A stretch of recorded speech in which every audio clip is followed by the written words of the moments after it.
This episode is proudly brought to you by Soul Taker Fightwear, official partners of the Jiu Jitsu podcast.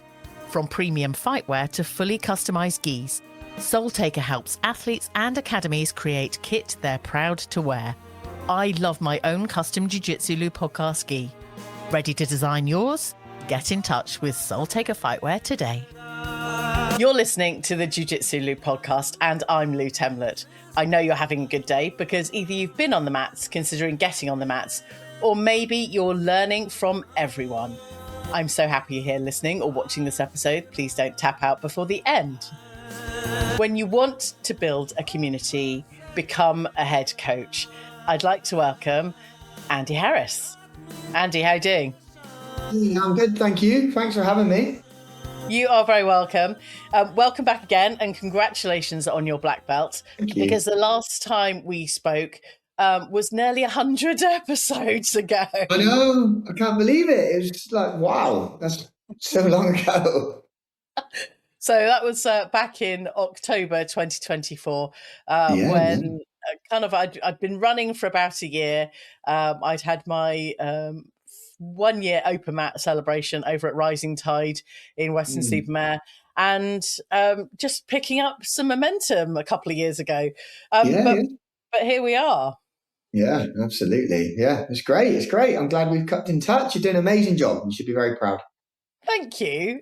We keep seeing each other at the British Open, so let's start there. And it's such a joy.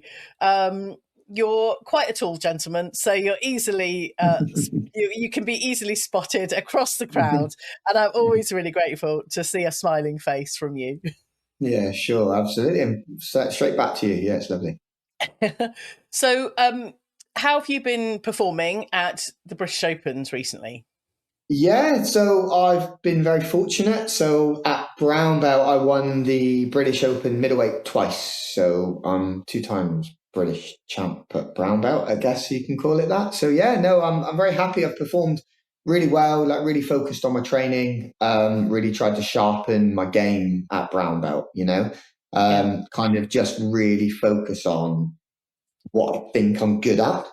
And use that as a momentum. So that's kind of my direction of travel for any competition. It's like, I'm not going to get stuck on things I'm not that good at. If someone catches me in something I'm not that good at to escape, then I'm going to be in trouble. So my job is to try to prevent that at all costs, and just play my game. So I focused and got the job done. Yeah. So, what have you been working on? What are your kind of strengths, mindset strengths, skill and ability strengths within your game? Yeah. Okay. So strengths. I think I very much like to play guard. So I like to get my legs in the game straight away, get a sweep as quick as I can. I think from brown belt in particular, I was a brown belt for 2 and a bit years. My main mindset was I want to be strong on top, like a good pressure. So good pressure. If I get into a pressure passing situation, be good on top, control on top, make them feel my weight. I'm not a particularly heavy guy. I'm about 78, 79 kilos. So make them feel my weight, make me kind of my weight distribution, the old school invisible jiu-jitsu, So I've really tried to focus on that, which is, touch wood, has been a really positive approach. So that was one way to, because I know I've played guard since white belt purely because I didn't want to wrestle. Wrestling was too hard, and still is, to be honest. So I take my hat off to all the wrestlers out there. But if I can get a good kind of guard position and lock them into a solid guard play, I'm pretty good at transitioning from A to B to C, find a sweep, come up on top. So when I was finding that quite often, the last thing you want to do, especially in a tournament, is allow them to regain their guard, potentially attack or submit you, and then sweep you. So it was like, okay, I know I'm probably going to get a sweep as quick as I can. And if I can't get it as quick as I can, I'll find a sweep at some point. But when I find a sweep, I've got to make sure I stay on top. So that needed to be my focus. So that's what I've been concentrating on. I'm always really impressed when I speak with upper belts, and it's to be expected, the level of confidence and knowledge and knowing of your own game. Is there any advice you can give us white or blue belts that are trying to find our way and become confident at the things that we can do. Yeah, 100%. I think what I try to say to my students is you have to kind of understand the length of time jiu-jitsu takes, right? Depending on how often you're training and things like that, is going to speed up or slow down the potential timeline of jiu-jitsu, right? So I always say to people, look, when you first start, you just need to focus on the key elements of what's going to happen in life, right? So when you first start doing something, everything else is going to be really difficult to do apart from the early stuff. Yeah. So early stuff at white belt, just be good at not getting submitted all the time. So just learn the framework, learn understanding that actually you are probably going to be at the bottom a lot. You are probably going to be defending most of the time, but Yeah. that's okay because that's what happens when you first start doing something. You have to learn how to do something slowly and build up there. And I always say, even this is prior to like running my own academy, was you know, don't get caught up in all these like amazing submissions and don't get caught up with all these like whizzy dizzy, I call it, this whizzy dizzy stuff. Yeah. Because without the groundwork, and everybody says the same thing, well, I'd like to think they do, especially if they're coaching. The groundwork is what is the solid fundamentals of life. And you Yeah. can never do this stuff without doing this stuff. Yeah. And this stuff is actually understanding all the movements, the bridges, the framework, the shrimping, removing the hip from a situation, getting your legs back in play. Don't Yeah. even call it a guard. Just get your legs in the game. Get your legs in the Yeah. way between you and your Yeah. opponent. And then when they get past your legs, because they will, then you have to be good at bridging, framing. So there's your white belt stuff. Blue belt, okay. So if I've promoted you to blue belt, I would expect you to be okay on the bottom. And I would expect you to at some point be able to find a sweep. And when you're on top, now we start to kind of build that game a little bit. You're going to get swept again at some point. So get your guard back and just keep repeating that. Don't run away with all the exciting stuff too soon because that will come so much easier when you're not afraid of being on the bottom. Because when Yeah. you're stuck on the bottom, you can't do anything. Yeah. One of the things that's really coming up for me in my game at the moment is we might have learnt some of those or a majority of those things at a fundamental level, but it always takes a number of years almost to layer up. And Yeah, then if you're not practicing something, maybe what I'm finding now is that my mobility in certain kind of joints and things aren't there. So actually some of the things I can't do, which is kind of putting me back in terms of, or maybe not putting me back, but it's not allowing me to progress any Progress. more than I am. And that's kind of the frustrating bit that it Yeah, feels like now we actually have to just be practicing all of the things rather than getting stuck, in one position or one routine. Actually, we need to be agile, mobile enough to do all of the things to be able to progress, as well as, yeah, keep showing up. yeah. No, absolutely, and it's true. Mobility and agility they 100% help. Mm. And they will help. So the more you can kind of support your body to be a bit more mobile and a bit more agile, then of course it's going to help. Not just in jiu-jitsu, but in everyday life. Yeah. Now, your specialism is strength and conditioning. Let's Yeah. talk a bit about the importance of that for anyone training jujitsu or martial arts, because before we started recording, you mentioned, just some of the things that you've been observing. Now you're Mm. running hybrid BJJ.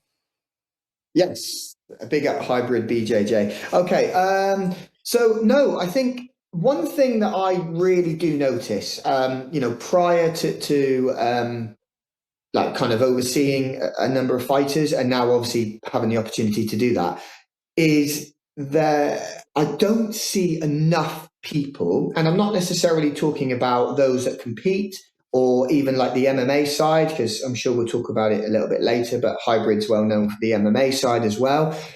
I don't see enough people doing sport specific. That's key. Sport specific strength and conditioning. I do Okay, see people go to the gym, but not you sport need. specific.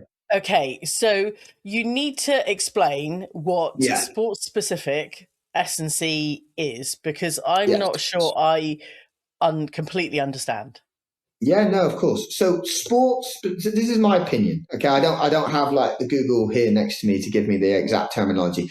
My opinion on sports specific is that you have a particular sport, right? It could be football, Yeah, rugby, jiu-jitsu, boxing, tennis.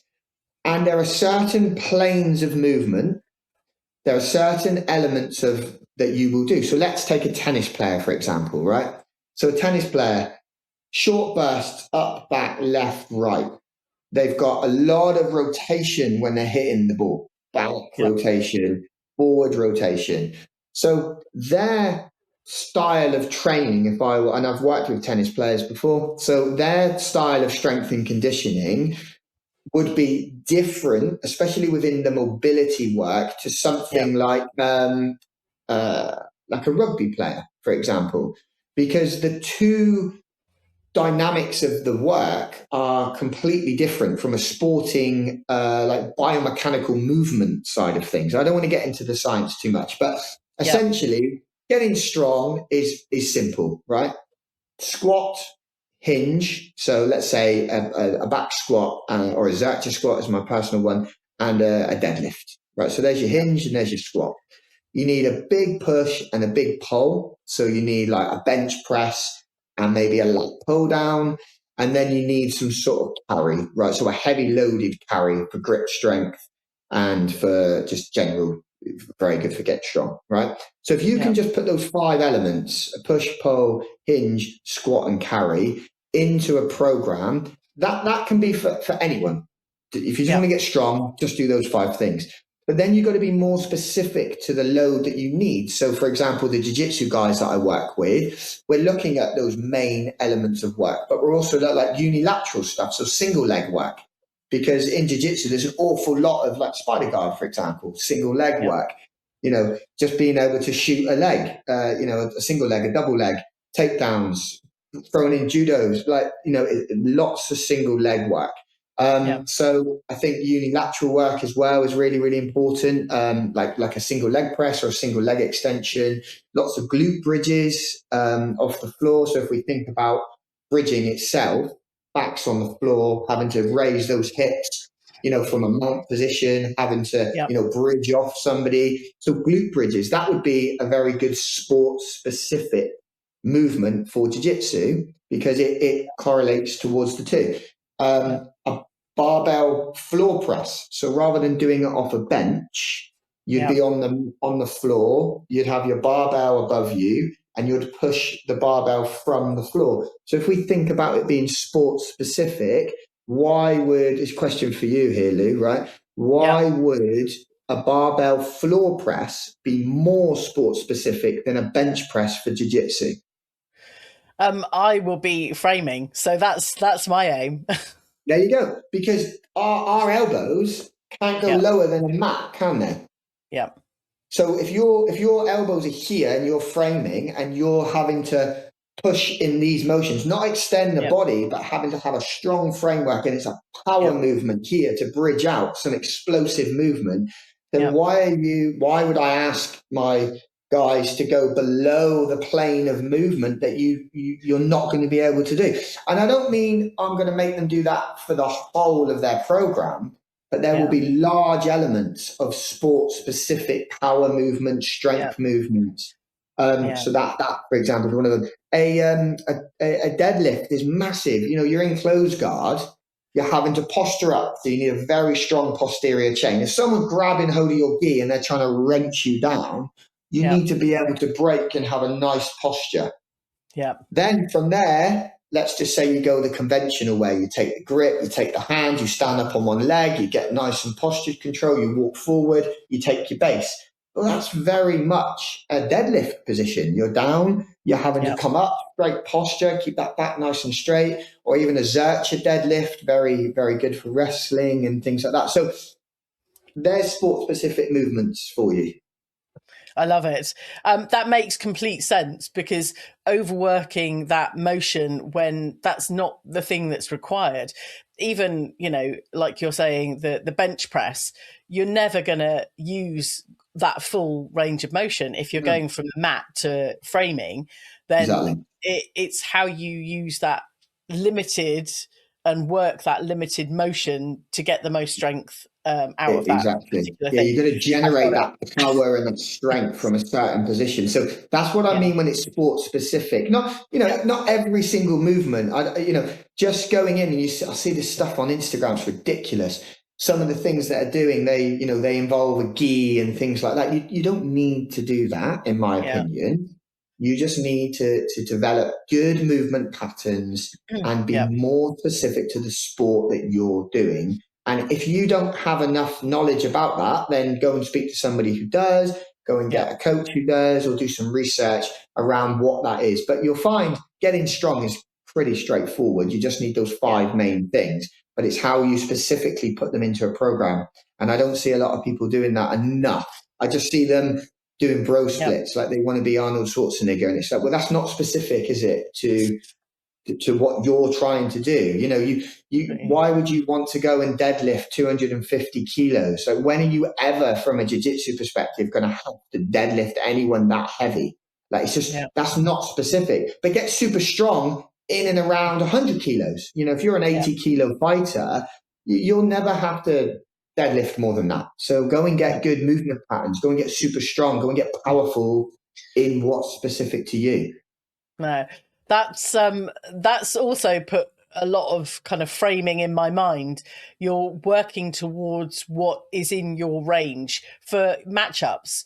Yeah. Let's talk about. Just remind us of your kind of background in strength and conditioning, Andy. Yeah, so I went to university. So I graduated with a sports science degree and Yeah, coaching degree. So I kind of paired the two together. Obviously, the sports science very much helped me understand biomechanics of the body, yeah, physiological elements to the body, understanding like your energy systems, which is the other side. We spoke about strength, but we've also got a focus on the conditioning as well, and what conditioning actually is, the yeah, three main systems that our body requires, yeah, and how to train that effectively to help you. So yeah, I went to university, sports science, and then when I completed sports science, that allowed me to go away and do a bit of personal training and help that personal coaching, I like to call it, rather than personal training. yeah, And then on the kind of like caveat to that is I went away and did some strength and conditioning qualifications to support the two together. And I wanted to really go down the route of being more sports specific, as I've said, rather than just yeah, generic. I do work with people that aren't involved in sport and they just want to get a bit fitter and stronger, tone up, a bit of body composition work. But ultimately, when it yeah. comes to the fighting side of it, I'm very passionate about helping them to be the best fighters they can be. Good. Thank you for that, Andy. And selfishly, I'm going to ask, what kind of pre university qualifications, what was your route before that? Because I've got a Mm. son that's kind of in the middle of his GCSEs, but I'm Mhm. always really mindful to have conversations around, I guess, personal development in terms of education for those Yeah. younger people wanting to come through. What was it that led you towards that sports science route for university? Yeah, so when I was at school, I was very sporty. Really enjoyed, GCSE PE and all the rest of it. Very practical with the sports side of things. So I would say I was a lot more practical. I could get out in front of a group of people and coach my classmates how to go and kick a football. But Yeah, I wasn't the most academic. I did okay academically, but I wasn't the most focused, shall we say. It was very much sort of 60-40 split, yeah, practical to theory. which allowed me to kind of speak to my head of PE at the time. And he said, well, in September, there's a junior sports coaching award coming up. Which would now kind of be, I think it's like a BTEC sports science or something they call it now. And yeah, so I went to college to follow on a coaching kind of role, if you want, which then opened up to another sports science diploma, which then allowed the gatekeeper to university. So yeah, if anybody's interested in that side of things, look at what colleges are offering. I think, I don't know the whole country's syllabuses, but I'm pretty confident that they would be offering some form of like BTEC sports science or something like that, or coaching qualifications like post 16. And then I went into university that way. Good. Thank you for sharing that. And it does sound like you've always had that sports mentality, the fitness, but equally the coaching side of things from an early days. We will talk about that in a moment. Community Spotlight on Hybrid BJJ Plymouth. Based in Plymouth, Hybrid BJJ is a Brazilian Jiu Jitsu club led by black belt and head coach Andy Harris, focused on great coaching, continued development, and building a positive community on the mats. Hybrid provides a place for people to learn, challenge themselves, and progress through their own jiu-jitsu journey. If you're in Plymouth and looking for somewhere to train, find Hybrid BJJ Plymouth on Instagram and connect with the team. This is the Jiu Jitsu Lou podcast with me, Lou Temlett, coming to you from the UK. Keep checking out the clips that drop as soon as I've recorded an episode, usually way before the episode goes live.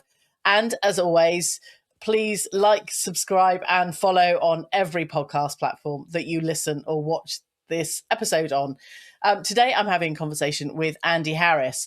So, Andy, you've now become head coach of Hybrid BJJ, but like you've just alluded, your coaching style and coaching career started in your teenage years. Yeah, it did. Yeah.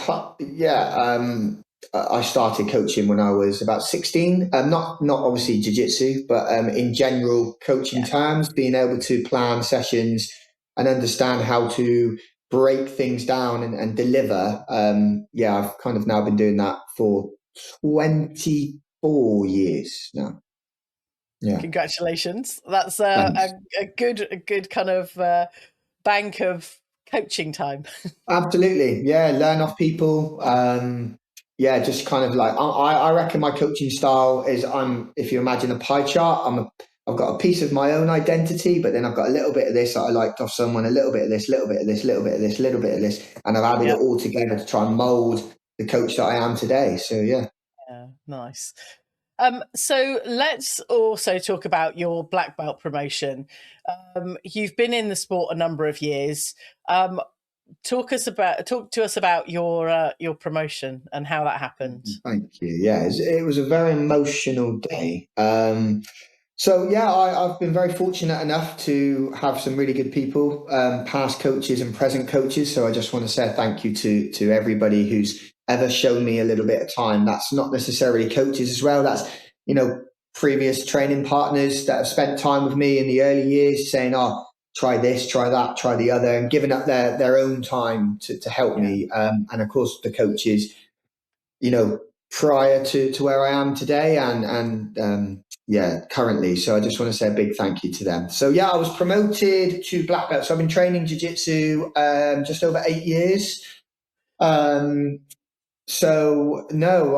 worked really hard for it. I've competed an awful lot. I've had a lot of success and a few kind of sad days of not getting the win, but it doesn't deter me. I carried on, and just thankfully to my current head coach, Jamie Horseman, and Elaine Poser from the ZR team. So, and Sarah, they came down. So Elaine and Sarah, thank you. They had an amazing seminar. We had a lot of people turn up from the community, different gyms all around from Cornwall and here in Plymouth.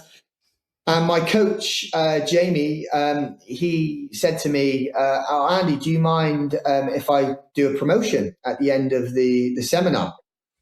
And I said, no, that's great. I said, he said, do you need to do any promotions? I said, no, I'm not going to do any promotions at the seminar because I don't want it to become a thing that I only Yeah. promote at seminars, you know? And he was like, oh, well, I've only got one. Do you mind if we do it at the end? And I was like, no, that's cool. So I'm now looking around the room thinking, well, who from his direct gym Yeah. could get the promotion? And there was one guy that I thought, oh, he might get his brown belt. So I was quite excited Yeah. to see that. So ended the seminar, we sat down. I was trying to organise the photo actually, so asking everybody to sit in certain places. And then Elaine Poser from head of ZR UK, he said, "Oh, Andy, do you mind if we do the promotion first before we have the photo?" And I was like, "Oh no, of course not, of course not." So I sat down, and within a couple of seconds, I realised that Jamie was talking about me, and then I could feel myself getting a bit welled up. And yeah, it was such a it was a massive, like, I was so happy, but I was shocked, and I Yeah. just kind of got a bit overwhelmed, if I'm honest. He said some very very nice things about me, Yeah. which kind of set me off a bit, and then I realised when I got up and there was lots of cheers and claps that he then said, "You're going to have to do a speech now," and I was just like. And as you can kind of tell, I don't mind talking, but that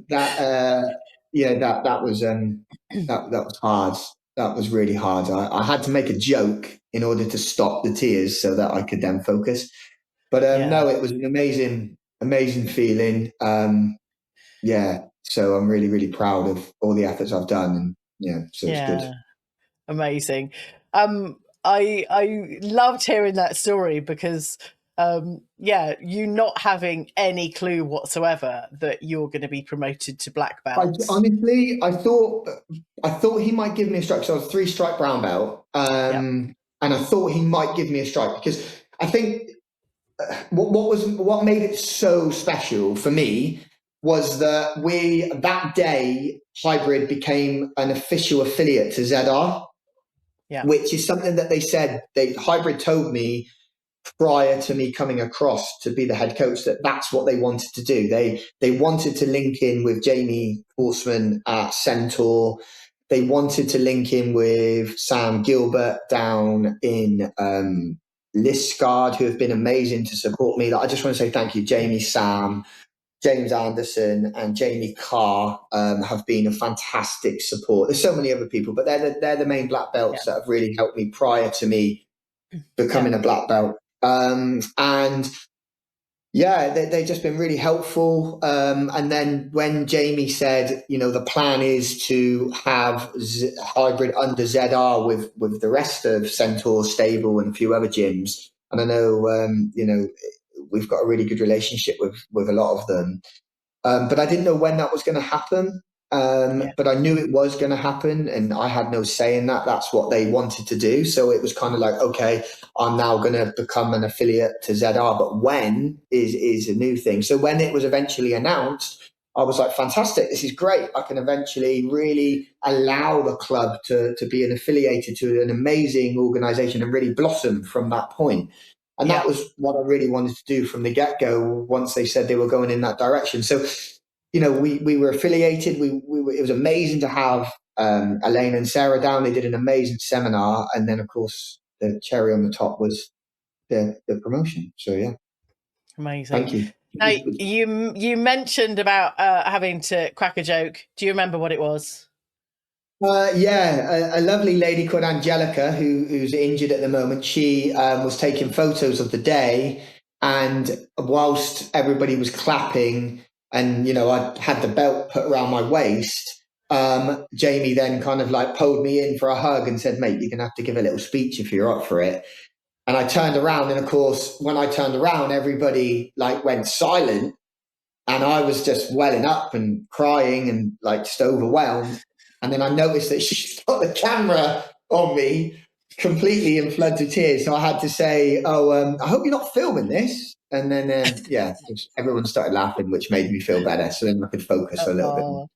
Oh, well Yeah. done, and congratulations. It sounds like a well-deserved emotional outpouring of gratitude and, thanks to all of the people that have supported you. Oh, absolutely. Yeah, it's incredible. Let's talk about your training, because before we started recording, you mentioned you're still training like 20 plus hours on the mats.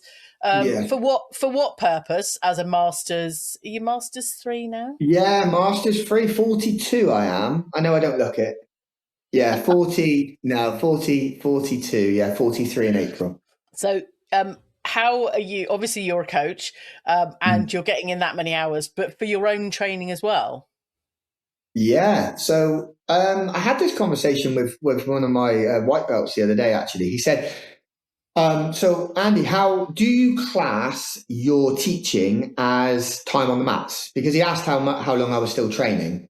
Yeah, And and he said, yeah, but that doesn't include your teaching. I was like, of course it includes my teaching.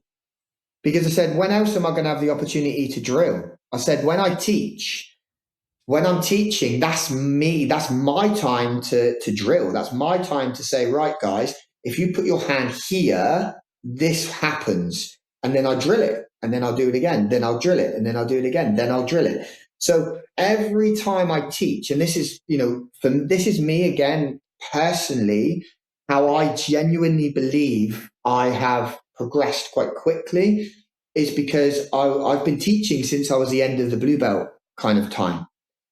And I'm massive on fundamentals. Like all of my jiu-jitsu is based on the fundamentals. yeah, Like it's solid. Like, I like to think I'm pretty solid in some of the fundamental movements. And when I teach, I really push that through. I always have done. That nothing's changed. Just because I've put the black belt around my waist doesn't make me any different. It doesn't necessarily make me a better competitor. It doesn't make me a better coach. It just makes me go into a new, fresh face of pools of people that are going to just probably destroy me because they've been a black belt longer than I've been training. But we'll deal with that when we get there.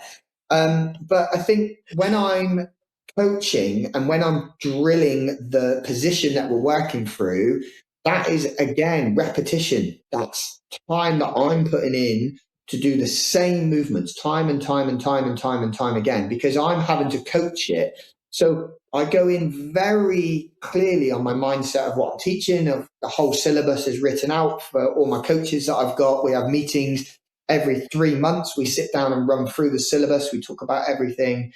So I'm very regimented in that respect. But yeah, so I definitely count my time coaching as drilling. And then I've got my sparring hours. So I've got specific sparring days. They're non-negotiable. I'm there. I get my higher belts in with me. I get other guys from other gyms and we train hard. Or I go to different gyms and I do exactly the same. So yeah, with my coaching, with teaching my one-to-ones, which again, for me is fantastic because I'm putting the knowledge out there, but more importantly, I'm getting the reps in as well, and I'm helping myself just as much as them, and they get a lot from that.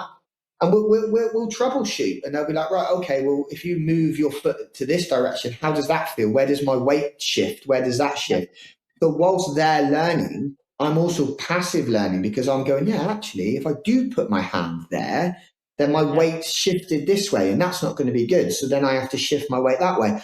And you'll often see me running through that in a sparring session. I'll often deliberately try to get to those positions to really, to test it under a little bit of kind of restraint.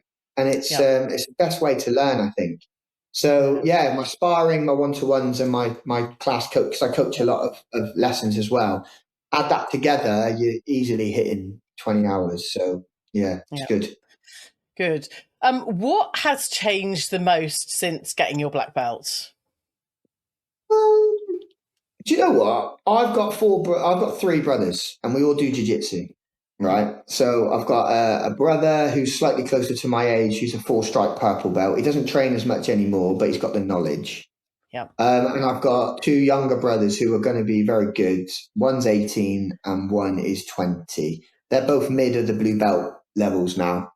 And we had the chat and I said, you know what? Weirdly, and I can't explain it, it's obviously a psychological thing. Since I've sparred, and I've sparred quite a lot of hours since I got my black belt with my guys, I just feel completely relaxed. like I just feel like my wings have just been clipped and Yeah. unclipped, sorry. And I'm just everything that I'm doing, I'm almost feeling like I can do this now. Like where Wow. before, and I don't know why, I genuinely don't know why, because I Yeah. don't really feel that I'm doing anything different to what I did when I wore my brown belt. Yeah. But I think psychologically, I just feel like, no, like I can do this now. And I don't know. There was obviously something holding me back to express myself even more. So Yeah. I guess what has changed, I'm expressing myself more. Yeah. And I feel great for it. I feel great for it. That sounds, I'm quite heartwarmed by that.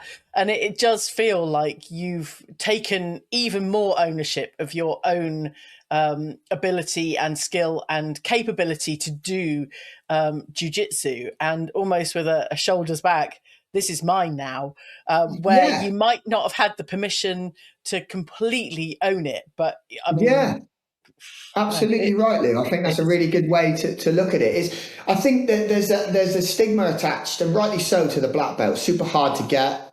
You got to put the time in. You can't shirk any corners, and you'll get found out. You don't want to be given a black belt and get absolutely destroyed. yeah, Um, so I've definitely put the time in, if I do say so myself. But I do believe that, like you said, that was a really good way to put it. It's kind of like mm, I'm owning it now. Like, I've yeah, got that black belt, even though people nicely have said, oh, when you're getting your black belt, it's got to be close. You don't, maybe I didn't really believe it.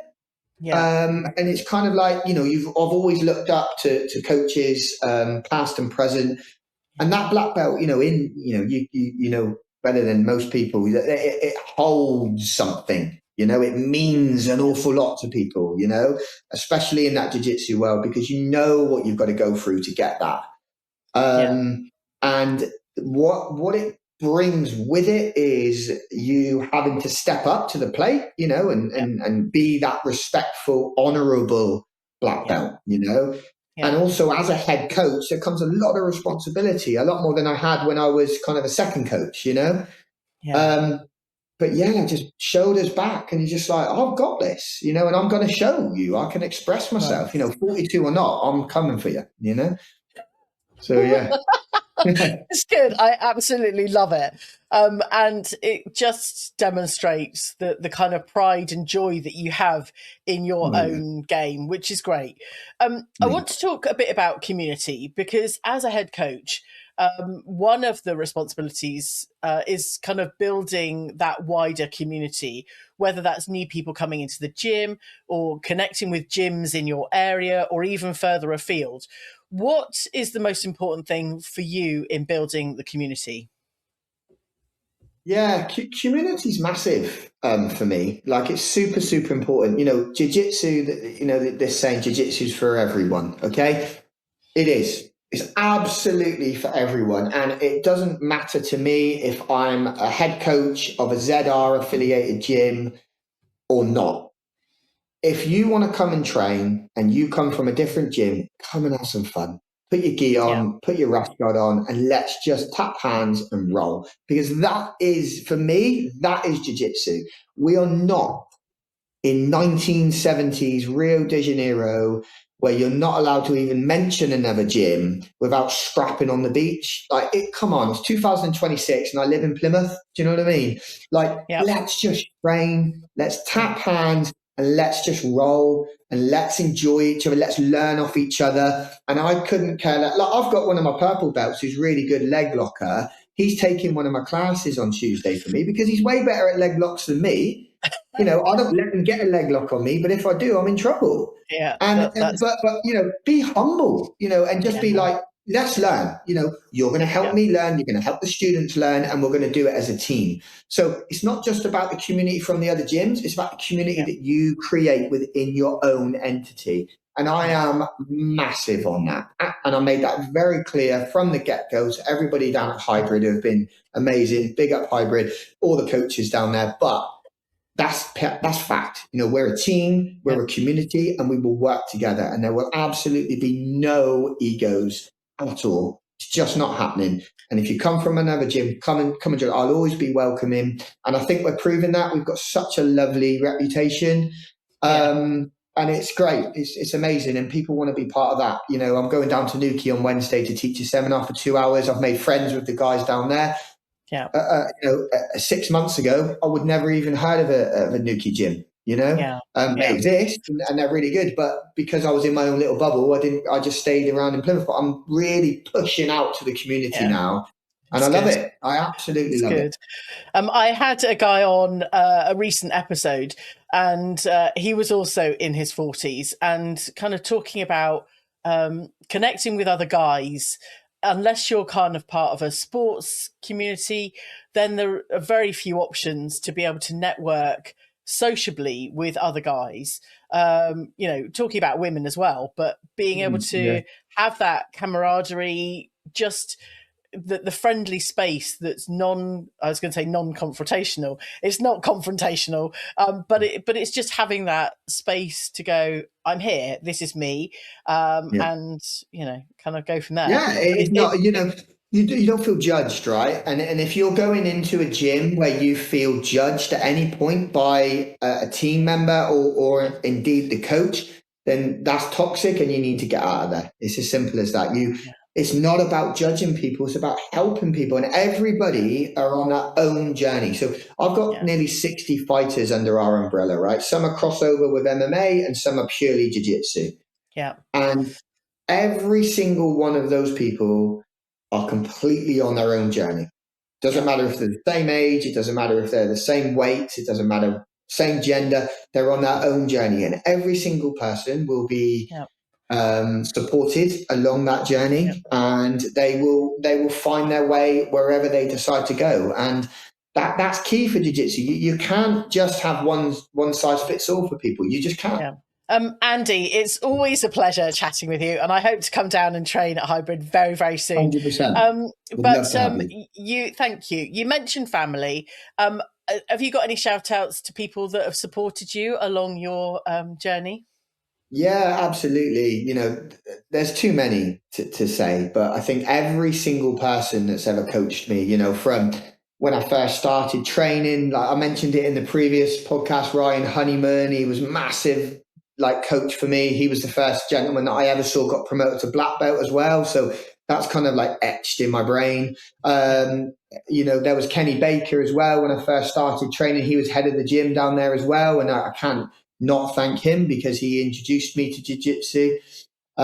You've then got, when I went across to a different team, Ian Harrop, head of Checkmate BJJ, he was massively helpful.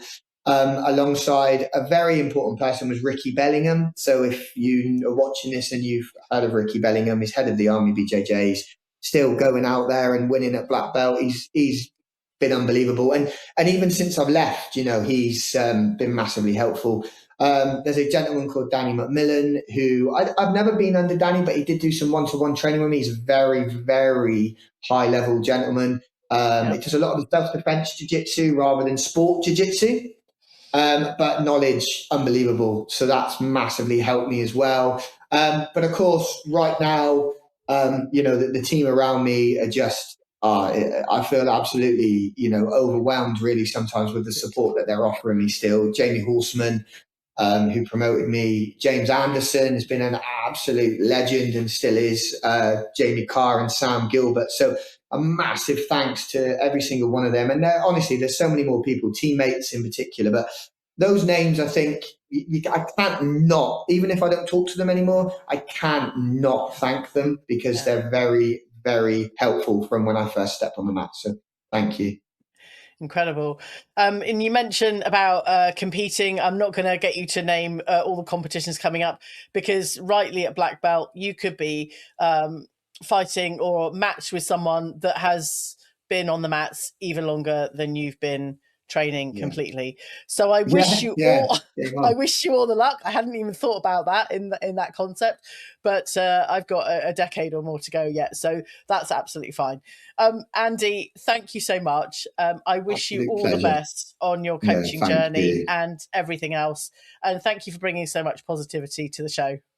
Always, thank you. And if anybody's listening, you're ever down in Plymouth, guys, you are more than welcome to come and train with us at Hybrid BJJ. a lovely family-run business, and yeah, it's fantastic. So keep an eye out for us on social media. Good stuff. Andy, mention your Instagram handle so that people can follow you if they're not already. Oh, I don't know it. Wait there. Sorry.